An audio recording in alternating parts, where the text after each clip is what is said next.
I parked my 2012 Toyota Camry between my cousin Victoria's Bentley and my brother Marcus's Ferrari, already knowing what was coming. The annual Thompson family reunion was more of a wealth competition than a family gathering, and I'd been cast as the perpetual loser. Straightening my simple black dress, a Chanel original that they'd assume was from a department store, I grabbed the bottle of wine I'd brought. A $5,000 Chateau Latour, not that anyone would notice. They'd already decided everything about me based on my car. Olivia. My mother's voice carried across the driveway of her sprawling Hampton estate. You're late. And, oh, you're still driving that car. I forced a smile. Hello, Mother. Inside, the usual suspects were already assembled.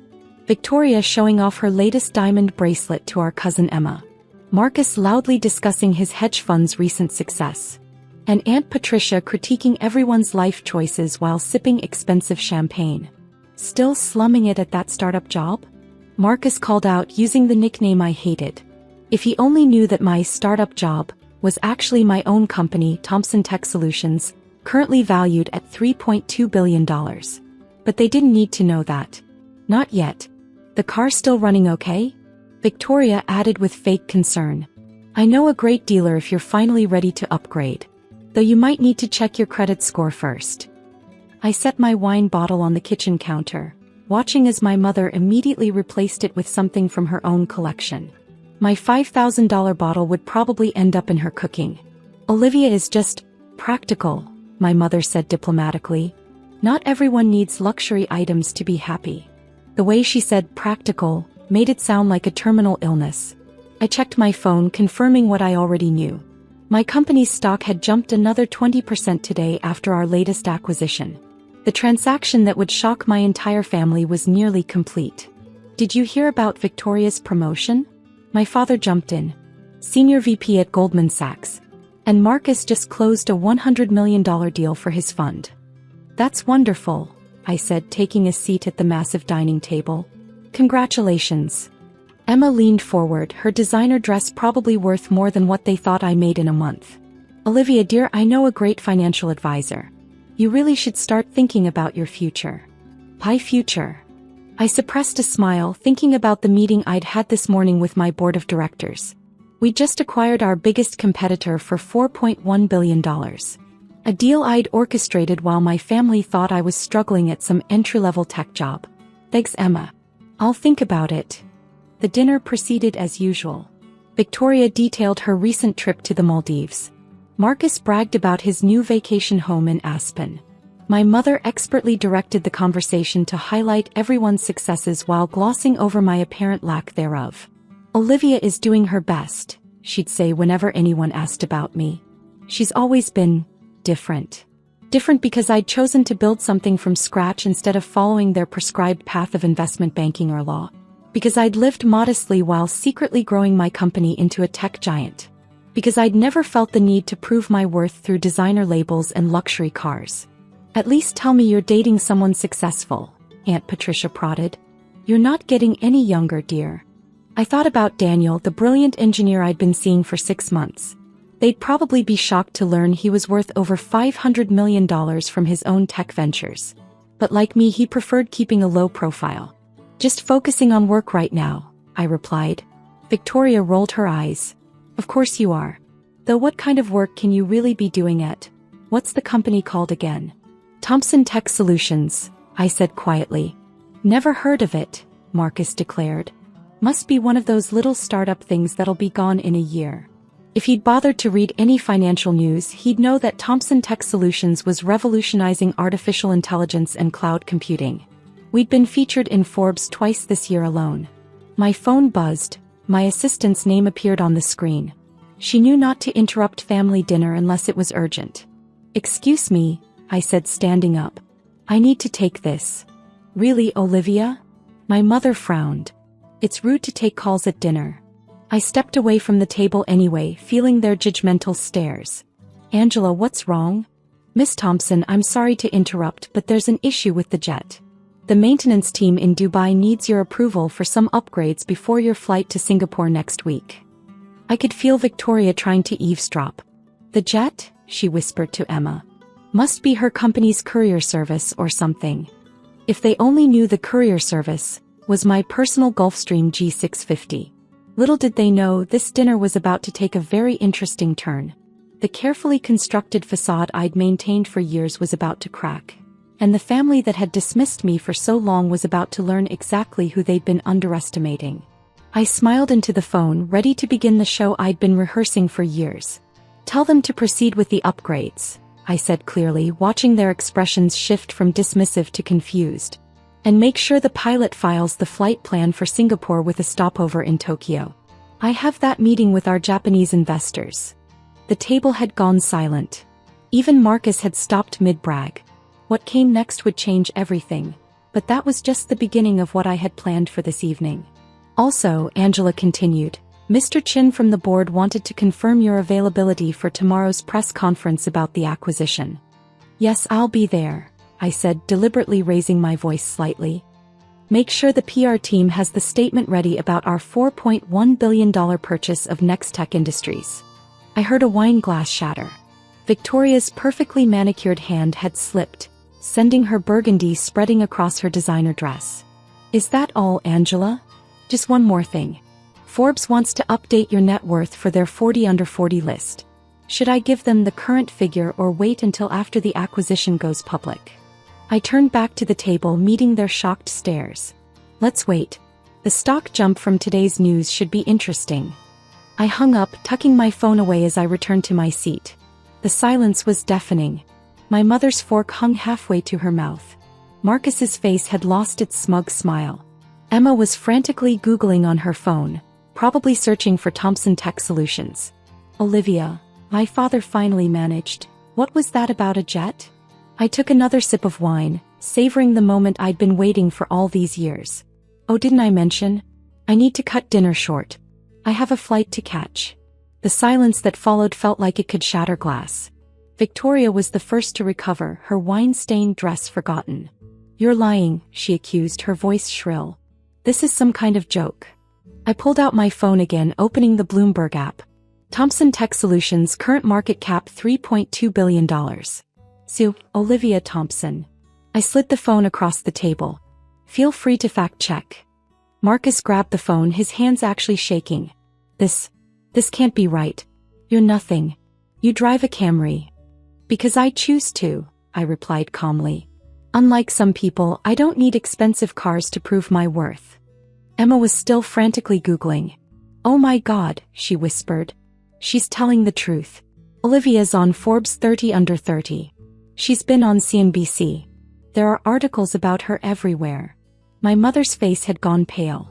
But why didn't you tell us? All these years. Would it have mattered?" I asked, thinking of all the family dinners where they talked over me, dismissed my career, treated me like their collective failure. "You never asked what I actually did. You were too busy bragging about Victoria's entry-level banking job or Marcus's small hedge fund." "Small?" Marcus sputtered. "I manage $100 million. I couldn't help but laugh. "That's cute. I signed off on $100 million in bonuses last quarter alone." My father cleared his throat, his business instincts finally kicking in. "Princess, perhaps we should discuss some investment opportunities now that we know about your success." "No," I cut him off firmly. "I'm not your princess anymore. That stopped the day you told me I was embarrassing the family by starting my own company instead of joining Goldman with Victoria." Victoria flinched at the memory. She'd been there when our father had that conversation with me, smirking as he detailed all the ways I was disappointing the Thompson name. "But that's what family does," my mother protested weakly. "We help each other." "Really?"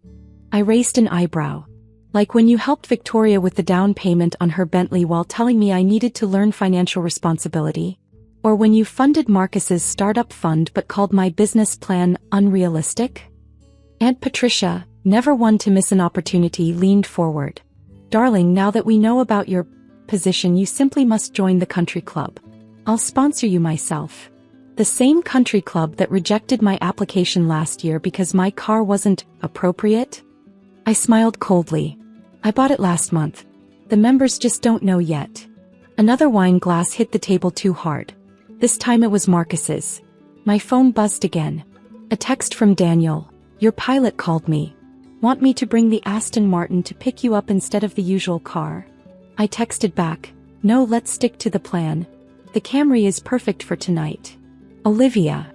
Victoria's voice had taken on a syrupy sweetness I recognized from childhood. The tone she used when she wanted something.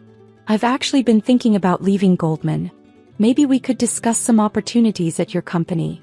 You mean the little startup thing that'll be gone in a year? I quoted Marcus's earlier words. I think we're fully staffed. Emma jumped in, ever the opportunist. You know, I've always been interested in tech. Really? I interrupted. Name one coding language. She fell silent, deflated. My mother was still struggling to process everything. But your clothes, your car, your apartment are all choices, I finished for her. I could buy this house with one day's earnings. I could have any car I want, but unlike some people, I don't measure success by what I own. How much? My father asked bluntly. How much are you worth? I stood up, smoothing my off-the-rack dress that actually cost more than Victoria's car. More than everyone at this table combined. Multiple times over. My phone buzzed again. This time it was Angela. Car's ready whenever you are, Miss Thompson. The board members in Singapore are eager to start the meeting. Thank you, Angela. I'm leaving now. I turned to my stunned family. This has been illuminating, but I have a company to run. Wait. Victoria called out desperately. You can't just drop this on us and leave. Why not? You've been dropping judgments on me for years. I picked up my purse. A simple leather tote that probably cost more than Victoria's flashy designer bags. Oh, and mother, that wine you relegated to the cooking shelf? It's worth more than Marcus's monthly fund returns. As I walked toward the door, my father found his voice again. Olivia, be reasonable. We're family. We should discuss this arrangement. I turned back one last time. The time for discussion was years ago when I needed support. I paused at the threshold. No, I don't need anything from any of you. But we're blood, my mother pleaded. Blood doesn't excuse behavior, I replied. You all made your choices about how to treat me. Now you get to live with them.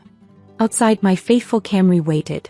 Behind me, I could hear the chaos erupting: Victoria's shrill demands, Marcus's protests, Emma's attempts to connect with me on LinkedIn from her phone.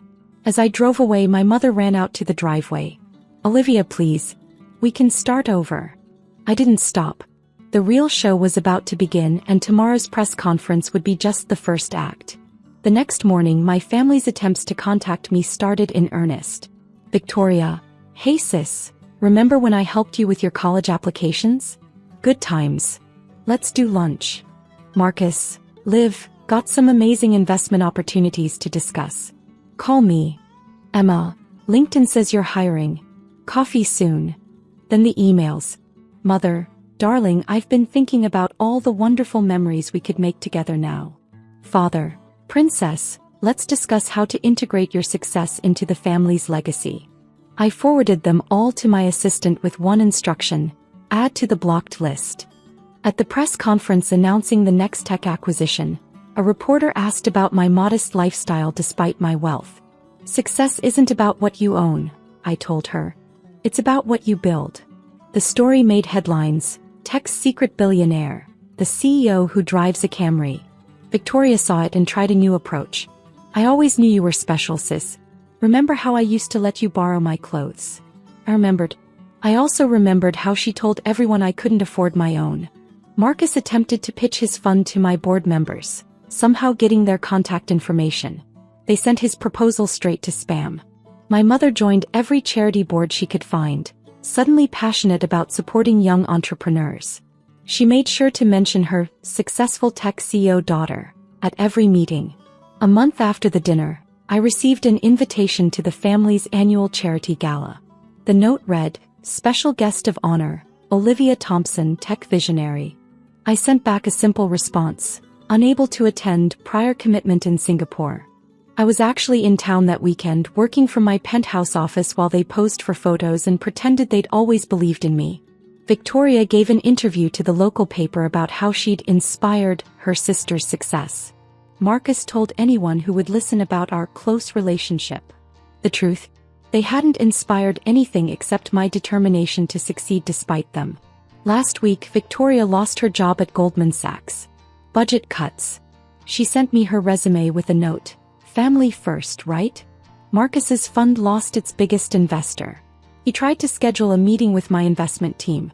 Emma's husband's business went under. She started posting motivational quotes about successful family connections on LinkedIn. I ignored them all. Instead, I focused on what mattered. Running my company, developing new technologies, creating jobs. The Camry still sat in my parking spot between Maseratis and Bentleys. My employees loved it. It had become a symbol of our company culture. Success without showmanship. Yesterday, I overheard two of my junior developers talking. Is it true she's a billionaire who drives a Toyota? Yeah, and she wears normal clothes and lives in a regular apartment. But why? Because she doesn't need to prove anything to anyone. They got it. My family never would. This morning, I received another dinner invitation from my mother. The note mentioned she'd finally learned to properly store fine wine. I sent back the same bottle she'd relegated to cooking, a $5,000 Chateau Latour. The note read, "For your cooking shelf. I hear it adds excellent flavor to rejection letters." My assistant appeared with urgent news. Victoria had shown up in the lobby, refusing to leave without seeing me. I watched on the security feed as she paced, clutching her designer bag. Probably her last one. "Send her up," I said. It was time for one final lesson. Victoria burst into my office, her perfect facade cracking. "You have to help me. The bank is foreclosing on my house. Marcus can't help because his fund is collapsing. Daddy's investments are tied up. You're our only hope." I looked at my sister, really looked at her, seeing the desperation behind the designer clothes and perfectly styled hair. "Do you remember what you said when I asked for a loan to start my company?" She flinched. "Olivia, that was different. You said, and I quote, 'Real success comes from hard work, not handouts.' Well, Victoria, here's your chance to prove it." "What do you mean?" I handed her a folder. "An entry-level position in our HR department. Standard salary, no special treatment. You'll have to earn every promotion just like everyone else. Entry-level." She stared at me in horror. "But I was a VP at Goldman." "And now you're unemployed," I said calmly. "Your choice. Take the job or take your resume elsewhere. Though I should warn you, most tech companies know you're my sister, and they've been warned about nepotism hires." She slumped into a chair, her expensive bag sliding to the floor. "You're enjoying this, aren't you?"